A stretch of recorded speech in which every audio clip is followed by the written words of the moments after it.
नमस्कार, बहुत स्वागत है आपका। आप देख रहे हैं आपका प्रोग्राम वॉर रूम। भारत और पाकिस्तान से पूरा अपडेट आपको जिस प्रोग्राम में मिलता है, और आज भी बहुत सारी खबरें मैं आपको मेहमानों से मिलवा देता हूं। सबसे पहले मेरे जनरल संजय सोई हमारे साथ प्रोग्राम में आ चुके हैं। सर, बहुत स्वागत है आपका। हमारे साथ मेरे जनरल लेके सिवाज साहब हैं। सिवाज साहब, बहुत स्वागत आपका भी। हमारे साथ मेरे जनरल एसबी अस्थाना जी हैं। जनरल साहब, बहुत स्वागत आपका। और एयर कमोडोर एएस बैल साहब हमारे साथ हैं। बहुत स्वागत सर आपका भी।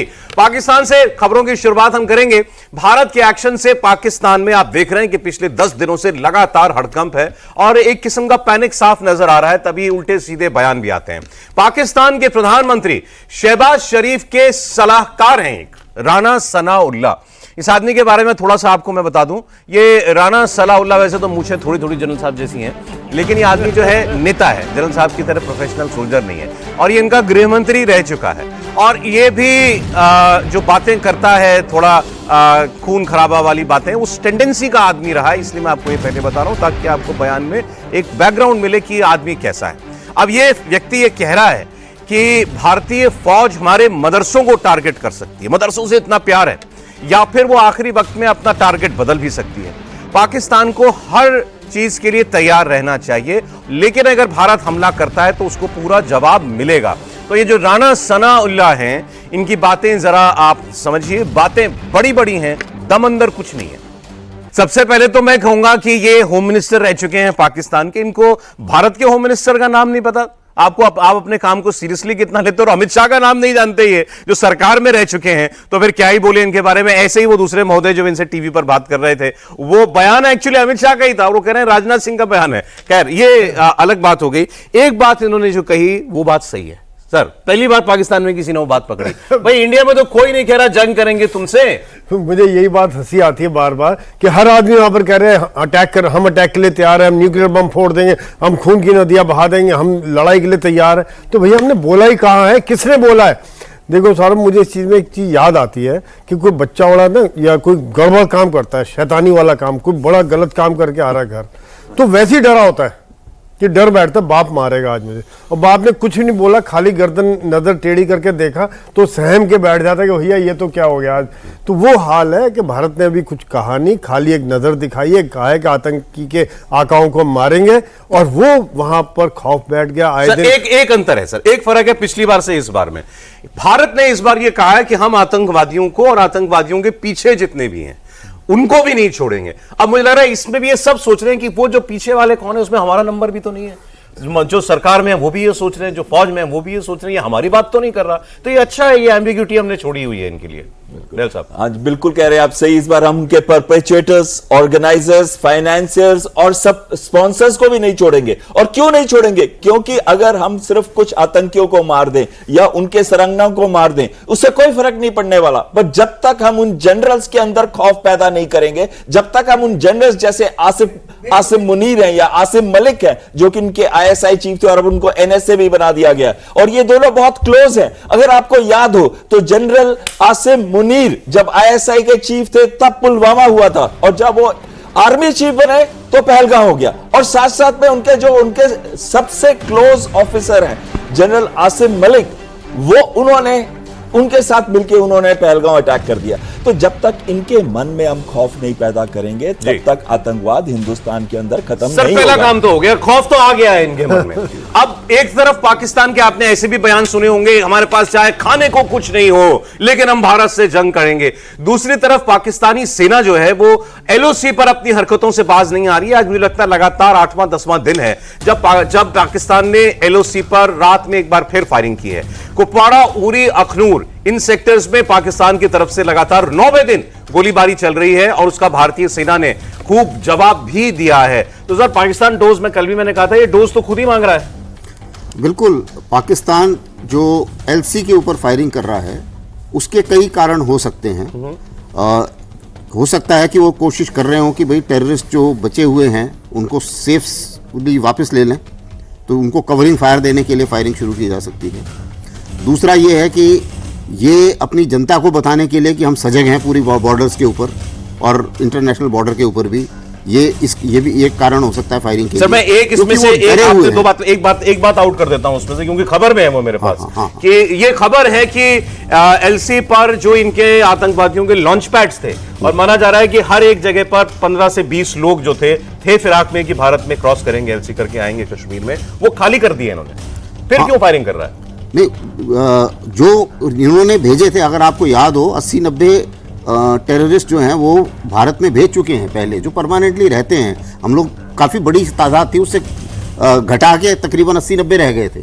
अब उस 80-90 में से कुछ ऐसे होंगे जो वापस जाना चाह रहे होंगे। ओह, ओके। तो उनको वापस ले जाने के लिए कवर फायर चाहिए। उसी मुताबिक कुछ लोग जो ऐसे हैं कि जिनको अभी अगर उनको लग रहा है कि शायद अब ये कार्रवाई होगी, जो वहाँ पर थे वो अभी इतने जिम्मेवार नहीं हैं, तो उसमें कुछ आदान प्रदान इनका टेररिस्ट का हो सकता है। तो ये इस नज़रिए से भी उसको देखा जा सकता है। और दूसरा ये है कि जैसा कि आपने बताया, भारत की इस बार रणनीति बिल्कुल क्लियर है। जो सेंटर ऑफ ग्रेविटी है, जो एम है, वो है पाकिस्तान मिलिट्री को कमज़ोर करना, उनके वर्चस्व को बर्बाद करना। और अगर वो हमारा एम है तो उसमें जो दुनिया भर के अभी हमने मल्टी डायमेंशनल काम किया है, चाहे पानी रोकने का है, चाहे इंफॉर्मेशन वॉर है, चाहे इकोनॉमिक वॉर है, सबसे ज़्यादा इंपॉर्टेंट इकोनॉमिक वॉर है जो उनको चुभ रही है। तो अब क्या है कि वो ये चाह रहे हैं कि किसी तरीके से हम सबको ये बता भी दें कि हम तैयार हैं। और जैसा कि मेरे अभी को पैनलिस्ट ने बताया कि जब ये बोला कि वे उनके स्पॉन्सर्स को मारेंगे, तो उनके स्पॉन्सर्स में उन्होंने एज्यूम कर लिया कि स्पॉन्सर तो हम ही हैं, तो इसका मतलब होना हमारे ऊपर ही है। और जो टारगेट्स हैं, आकाश जो हैं, इसलिए अब आप देखिए, इमरान खान को कोई सिक्योरिटी नहीं है और उसको जेल में डाला हुआ है, और हाफिज सईद को सेफ हाउस में उसके घर में हाउस अरेस्ट किया हुआ है। पाकिस्तान है। ये है पाकिस्तान। अब आपको एक और खबर मैं देता हूं। आज अखबार में एक आर्टिकल छपा हुआ है राम माधव साहब का। राम माधव जी आरएसएस से निकले हुए और भारतीय जनता पार्टी के एक सीनियर नेता हैं, और कश्मीर में इन्होंने काफी काम किया है। कश्मीर में रह करके काफी रहे भी हैं वहां पर, तो कश्मीर को लेकर एक इनकी अंडरस्टैंडिंग भी है।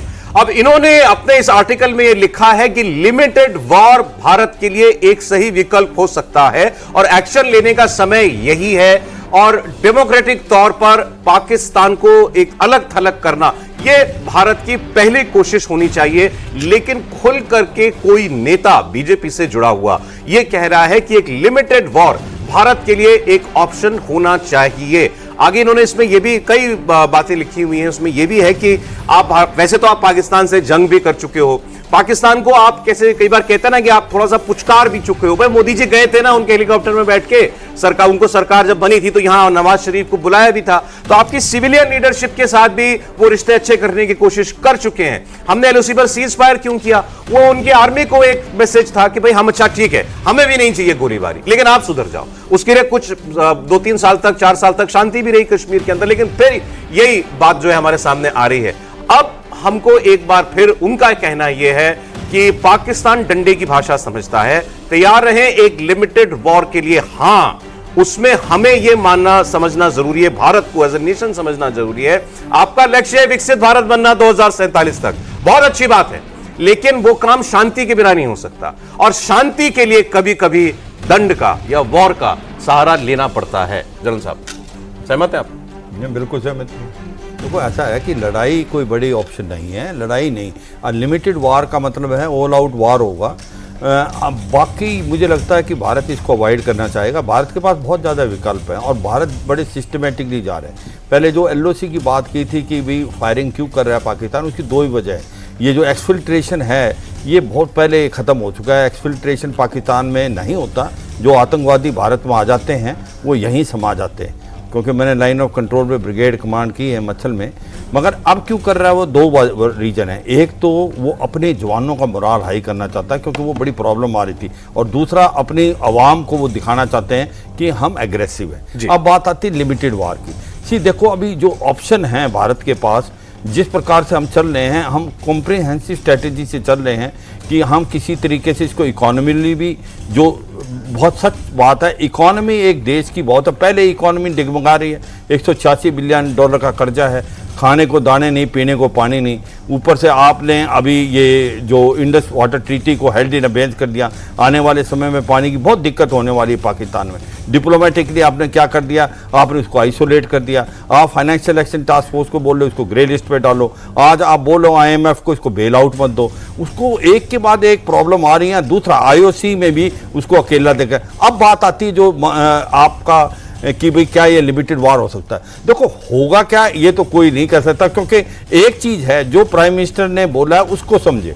प्राइम मिनिस्टर ने बोला है कि भाई इस बार जो इसके आका हैं, जो आर्मी है और ISI, उन्होंने नाम नहीं लिया मगर उसके आका कौन है, वो जो इनको पालते हैं, पोसते हैं और भारत में भेजते हैं, अब की बार उनको चोट लगेगी। दे हैव टू पे द कॉस्ट। इसका मतलब कि उनको भी अब रिस्पॉन्सिबल, इसलिए ये टाइम लग रहा है। मगर क्या ये एक लिमिटेड वार की तरफ जाना है? मुझे लगता है ये अवॉइडेबल है। लिमिटेड वार शायद भारत नहीं करना चाहेगा। क्यों?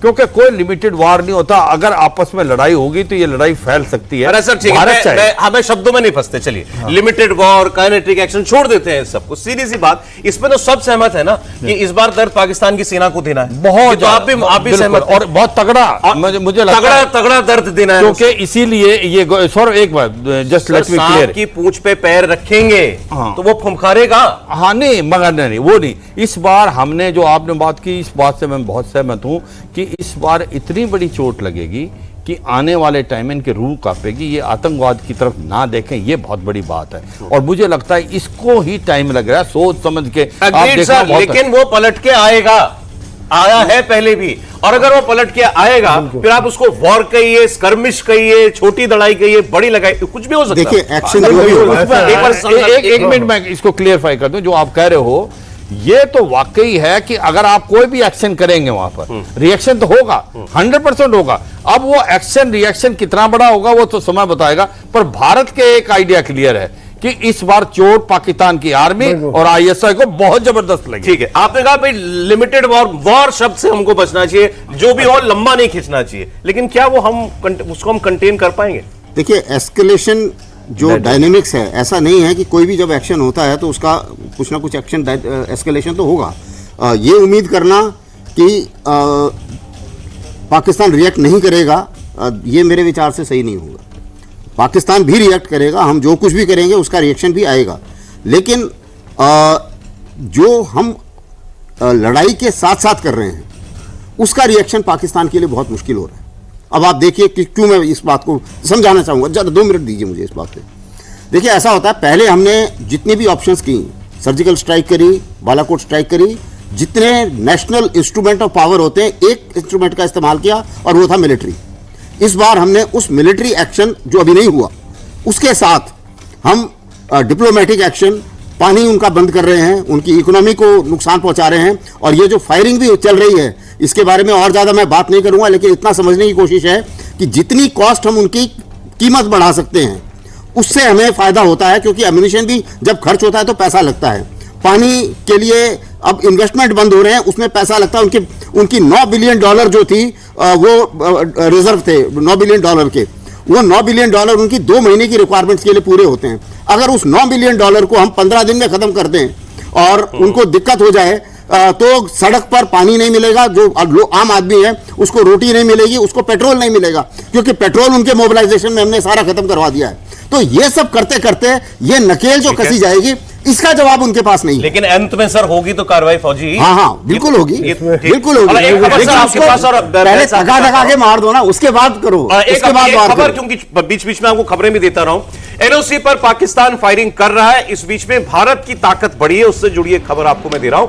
LOC पर भारत एडवांस लाइट हेलीकॉप्टर ध्रुव को एक्टिव कर चुका है। ALH जिसको हम लोग कहते हैं, ALH ध्रुव हेलीकॉप्टर भारत के लिए बहुत महत्वपूर्ण है और भारत के लिए बहुत मददगार भी है, क्योंकि सैनिकों को लाना ले जाना हो, दुश्मन पर निगाह रखनी हो, इस सब में ALH काम आता है। और ALH ध्रुव से आप एंटी टैंक मिसाइल और रॉकेट्स भी लॉन्च कर सकते हैं। किसी टेक्निकल प्रॉब्लम की वजह से ALH की उड़ान पर कुछ दिनों के लिए रोक लगा दी गई थी।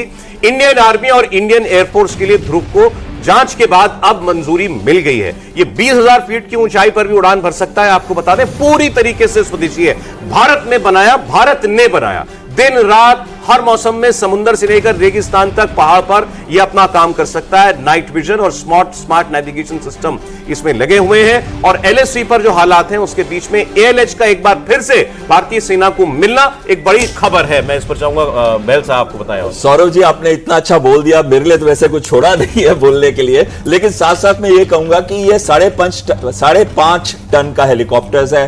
हाई ऑल्टीट्यूड में इसका इस्तेमाल किया जा सकता है, ट्रूप ट्रांसपोर्ट, कार्गो ट्रांसपोर्ट और साथ साथ में आर्म्ड रोल के अंदर भी इसका इस्तेमाल किया जा सकता है।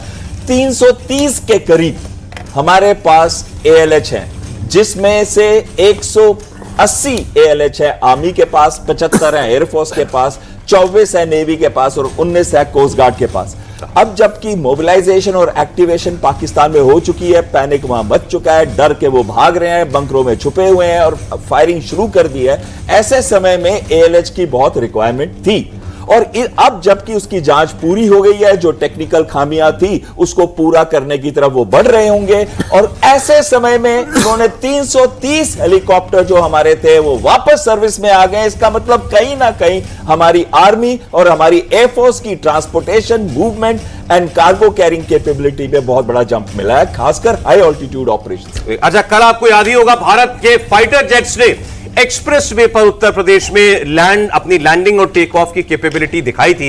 यह भी पाकिस्तान में खूब चर्चा का विषय बना। पाकिस्तान के रक्षा मंत्री ख्वाजा आसिफ ने अब हमारे राफेल जहाज को लेकर के एक बड़ा बयान दिया है। ख्वाजा आसिफ ने कहा कि राफेल हो या राफेल का मामा, हम उसका ध्यान रख लेंगे, we can take care of it. अगर भारत हमला करेगा तो पाकिस्तान जवाब देगा। यानी अभी तो राफेल केवल हाईवे पर दिखा है, उसके बाद ये नौबत है। यार किसने बनाया है, लोग मंत्री किसने बनाया है? सौरभ जी, इसमें दो चीजें हैं। एक, उन्होंने कहा एविडेंस जो स्टिक कर सके, इसका मतलब कहीं ना कहीं उनको ये है कि हम लोग उस पर डाउट क्रिएट करेंगे, जैसे कि पठानकोट के हमले के अंदर हम ISI को भी वहां ले गए थे ज्वाइंट प्रोब के अंदर। राफेल के मामा का जवाब भी दे दीजिए। अब मैं राफेल के मामा का जवाब देता हूं। इस सब कॉन्टिनेंट के अंदर सिर्फ राफेल ही एक ऐसा एयरक्राफ्ट है जो 4.5 जनरेशन है, जो लो ऑब्जर्वेबल है, जिसमें वेपन सिस्टम्स वो वाले फिटेड है, long range air to air missile Meteor, जो कि 3 टाइम्स मोर प्रोफिशिएंट है कोई भी लोकल मिसाइल, इंक्लूडिंग PL-15 जो कि पाकिस्तान एयरफोर्स के पास है, जो कि एक्सपोर्ट वर्जन है चाइनीज PL-15 का 145 किलोमीटर की रेंज का, या फिर air to ground weapon systems जो कि हाइपरसोनिक मिसाइल स्कैल्प है, जिसका रेंजेस 300 से 400 किलोमीटर है। पाकिस्तान के पास इस समय राफेल का कोई भी आंसर नहीं है। जो इनके पास रेडार है राफेल के अंदर, वो रेडार इतना एडवांस्ड है, जिसकी रेंजेस इतनी ज्यादा है, क्योंकि पाकिस्तानी रेडार की प्रॉब्लम्स भी हैं। 2 स्क्वाड को छोड़ दे जिनके पास AESA रेडार है, ब्लॉक 3 JF-17, बाकी कोई भी ऐसा रेडार नहीं है जो ऐसी लॉन्ग रेंज मिसाइल्स के साथ इफेक्टिव हो सके। F-16CD की बात करते हैं ये लोग। F-16CD जो मोस्ट एडवांस्ड इनका F-16 एयरक्राफ्ट है, वो सिर्फ 22 नंबर में है और उसमें भी कौन सी मिसाइल फिटेड है? AIM-120 जिसकी रेंज 120 किलोमीटर है। क्या बोल रहे हैं ये हमारे मेहरबान जो उधर से बात करते हैं? इनको तो पता ही नहीं है। इनको ना पता है कि जहाजों की कैपेबिलिटी क्या है, इनको ना पता है कि उनके अपने देश की कैपेबिलिटी क्या है। ये डरे हुए हैं और जब डरा हुआ होता है तो ऐसे बड़े बड़े गीदड़ भपकी करता है। राफेल या राफेल का मामा कुछ भी लिया है भारत कह रहे हैं। ये देखिए, जो अंगद सर ने बिल्कुल बता दिया, लेकिन मैं ये कहना चाहूंगा, ये सिर्फ वहां की जनता के लिए बोल रहे हैं। Exactly. इस तरह की जो बयानबाजी है, खास तौर से अगर उनका रक्षा मंत्री ऐसी बातें कर रहा है तो काफी हंसी आती है कि जिसको फैक्ट्स का पता नहीं, और जो कभी कह रहे सिंधु बम नदी में डैम बना उसको बर्बाद कर देंगे, या एयरफोर्स की कितनी ताकत है भारत की और उनकी कितनी ताकत है, इसका उन्हें कोई इल्म नहीं है। और जिस प्रकार से पहले भी इन्होंने यही बयान दिए थे कि इनके इंफॉर्मेशन मिनिस्टर ने भी कहा था कि 24 से 36 घंटे में हल्के बयान है सर सभी मिनिस्टर, जो जितने भी रिस्पॉन्सिबल मिनिस्टर्स हैं, मुझे हंसी आती है कि किस प्रकार के मिनिस्टर्स इन्होंने बनाए हुए हैं। क्या उनकी काबिलियत है, चाहे वो डिफेंस मिनिस्टर हो, इंफॉर्मेशन मिनिस्टर हो या फॉरेन मिनिस्टर हो, बिलाल भुट्टो, वो अलग किस्म के बयान। चलिए बता देता हूं, आपने पूछा ये तो रक्षा मंत्री ख्वाजा आसिफ, पहले इनके जो डिप्टी प्राइम मिनिस्टर है, जो दूसरे वाले हैं इशाक डार, वो नवाज शरीफ के समधी हैं, that is why he is in the government. और ये आदमी कौन है? ये नवाज शरीफ का चेला है, बैग उठाने वाला आदमी है। ये इनकी क्लेम टू फेम है पाकिस्तान में, कुछ नहीं। और बिल्कुल सौरभ, इसमें 2-3 बातें और हैं, जैसे कमांडर साहब बता रहे थे, एक स्कैल्प मिसाइल का भी। जो एयर टू ग्राउंड है, जो स्कैल्प मिसाइल जिसकी 500 किलोमीटर है, वो एक गेम चेंजर है इस लड़ाई में। क्यों?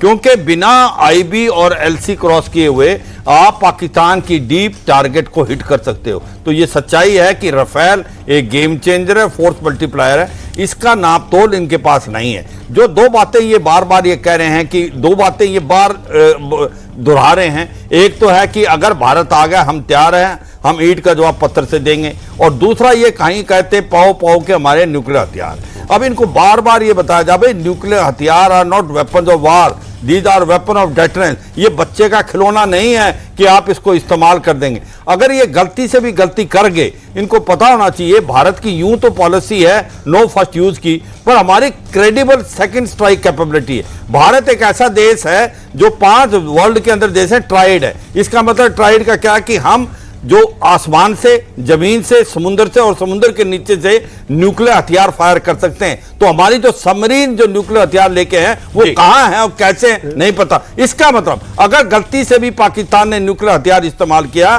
तो हम उसका नामो निशान मिट जाएगा अगले 24 घंटे। शायद ये पाकिस्तान को भी पता है, ये गिद्दड़ भक्ति ये अपने अवाम को देते हैं एक प्रकार से। प्रधानमंत्री नरेंद्र मोदी एक बार फिर पहलगाम में जो हमला हुआ आतंकवादियों के द्वारा उस पर कुछ कह रहे हैं, सुनते हैं। हमने अंगोला को भारत की पहल coalition for disaster resilient infrastructure, big cat alliance और ग्लोबल बायोफ्यूल अलायंस से भी जुड़ने के लिए आमंत्रित किया है।